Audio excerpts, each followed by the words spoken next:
맛있게 먹으면서도 살이 찌지 않으면서 쌓여있는 지방을 분해할 수 있는 효과를 줄 수 있는 떡볶이, 이거 먹고 살찐 사람 못 봤어요.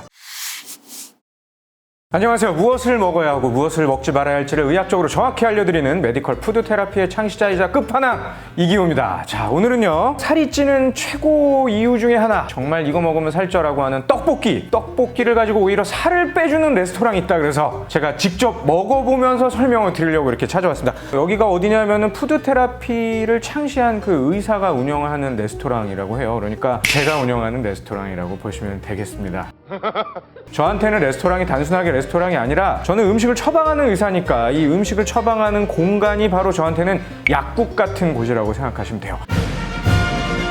7, 8년 전에 연예인, 유명인 운동을 하시는 분들 중에서 절대로 약이나 이런 거에 의존을 하지 않으면서 다이어트를 하시려는 분들이 꽤 있어요. 그런 분들 중에 어떤 분들은 촬영을 하고 나서 3개월 전에 5kg를 빼야 되는 상황이었던 거예요. 그러니까 5개월 동안 약을 먹지는 않고 살을 빼야 되는데, 그러니까 저희가 세 끼를 계속 만들어 드린 거죠. 음식을 계속 드렸더니 이제 살은 쭉쭉쭉 빠졌는데 한두 달 정도 지났더니 이분이 떡볶이가 너무 먹고 싶다는 겁니다. 말씀드린 대로 우리 너무너무 살찌는 음식의 대표 아니에요? 설탕이 이만큼 들어가고 잔뜩 막 맛있는 거 막 단 거 이만큼 들어가다 보니까 먹으면 살이 디룩디룩 찌는 게 떡볶이인데, 떡볶이 빠진 게 죄는 아니잖아. 살을 빼야 된다고 하니까 이걸 안 해드릴 수가 없지 않습니까? 우리 연구팀이 다 모여가지고 살을 빼는 떡볶이를 만들자, 이렇게 해서 만들어진 떡볶이가 있었던 거예요. 떡을 빼고 떡볶이를 만들자, 그 첫 번째 전제예요. 별짓 다 해봤습니다. 공약을 말려보자. 말렸더니 맛이 풋풋하고 냄새도 나고 약간 이상한 것 같고, 이렇게 말려도 이상하고 저렇게 말려도 이상하고. 묵을 말려보게 된 겁니다. 자, 묵하면 여러분들 아시는 거 뭐 이 묵, 저 묵 다 많지만 제일 많이 알고 있는 묵은 도토리묵과 청포묵이 되겠죠. 그래서 이 두 가지를 말려본 거예요. 자, 그 다음에 이제 중요한 건 뭐였느냐. 원래 떡볶이는 그 떡볶이 소스에 설탕이 잔뜩 들어가기 때문에 거기다 지우개를 말아 먹어도 맛있어요.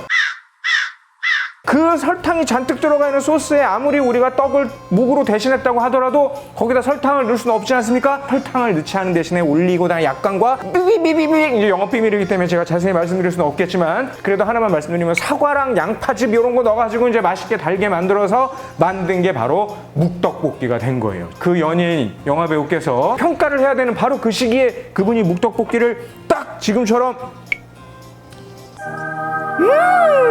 맛있다! 라고 말씀을 하신 거예요. 그래서 우리가 그때부터 묵떡볶이를 만들게 된 거예요. 이 묵떡볶이를 이렇게 말려서 만든 거는 누가 창시자? 제가 창시자입니다.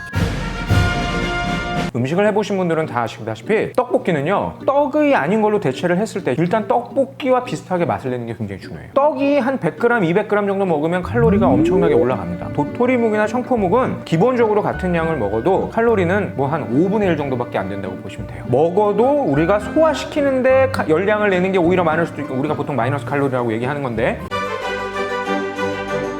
이 마이너스 칼로리의 대표적인 게 바로 이 묵떡볶이라고 보시면 됩니다. 그래서 바로 이 떡볶이 이름이 악마는 찌지 않는 떡볶이를 먹는다예요. 누가 졌느냐? 제가 졌습니다. 지금까지 한 번도 못 봤습니다. 이거 먹고 살찐 사람 못 봤어요. 자, 게다가 묵 말고도 중간중간 넣어 있는 게요, 이 두부. 우리가 살짝 이거 구워가지고 넣거든요? 식감이 두부도 쫄깃쫄깃한 거예요. 게다가 지방을 분해하는 효소를 작동시키는 게 마그네슘이에요. 비타민 B1, 2, 3, 5도 많고, 물론 음식으로만 섭취하기는 어렵지만 알파 리포산 같은 게 많이 들어있는 방울 다다기 양배추라든지 깻잎, 이런 미역 이런 것들을 적당히 잘 섞어가지고 오히려 내 몸에 쌓여있는 지방을 분해할 수 있는 효과를 줄 수 있는 떡볶이를 만든 게 바로 이 악마는 찌지 않는 떡볶이를 먹는다의 떡볶이라고 보시면 되는 겁니다. 도토리묵이나 청포묵을 딱 이렇게 떡볶이 크기로 준비를 하시면 됩니다. 네, 이렇게 해서 말린 거예요. 어느 정도 말리면 되느냐? 베란다 같은 곳에서 한 이틀 정도 말리면 됩니다. 그냥 이렇게 놓으면은 위만 마르고 아래는 안 마르겠죠? 중간중간에 생각날 때 옆으로 45도씩 돌려주시면 됩니다. 지금 이렇게 찌르면 아플 정도거든요? 이렇게 꼬독꼬독 말리면 되는데, 난 이틀 동안 참기가 어렵다, 이런 분들은 건조기 한 55도에서 60도 정도로 15시간에서 20시간, 조금 시간이 넉넉하다 그러면 24시간 정도, 이걸 그대로 만들면 이건 씹히지도 않는 정도로 마르거든요? 물에다 넣고 하루 정도 불리면 됩니다. 이렇게 되는 거예요. 네. 식감이 진짜 오히려 떡보다 더 쫄깃쫄깃한 그런 식감이거든요. 한번 드셔보시고 식감이 어떤지 객관적인. 피디님이 객관적인 분인가요? 저는 굉장히 객관적이에요. 그래요? 얘를 맛 표현하셔야 돼요. 너무 맛있는데? 칼로리는 높지 않으면서 살을 찌우진 않고 포만감은 주고 오히려 지방을 분해하는 성분들이 많이 들어있다는 거죠. 그리고 떡볶이를 대체하는 떡볶이의 핵심은 최소한 떡볶이 맛이 나야 돼요. 바로 이 악마는 찌지 않는 떡볶이가 먹었는데 떡볶이보다 더 맛있는 떡볶이 때문에 이게 맛있다라는 거예요. 의사분들도 그렇고 뭐 영양 관련된 컬럼 같은 걸 보면은 어떤 음식 같은 경우에는 말렸더니 미네랄이나 이런 것들이 더 많아졌다, 뭐 마그네슘이 많아졌다, 뭐 칼슘이 더 많아졌다. 당연한 거 아닙니까? 말리면 물이 빠지는데 그럼 같은 양을 먹었을 때 마그네슘이나 칼슘이 더 많아지겠죠. 물을 다 제외하고 계산을 해야 되니까. 그게 다시 불리면 거의 비슷해지거든요. 무조건 말린 음식이 좋다라고 하기는 어렵고요. 말린 묵이 더 효능이 있기 때문에 드린 거는 아니에요. 말린 거를 좀 더 효과적으로 떡볶이를 먹고 싶을 때 대체할 수 있는 게 이렇게 묵이나 곤약 같은 걸 말린 거구나 라는 걸로 여러분들이 나중에 음식을 드시거나 만들 때도 참고로 하시면 좋겠습니다.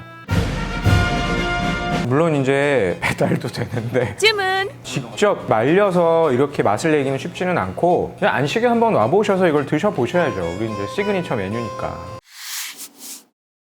악마는 찌지 않는 떡볶이를 먹는다.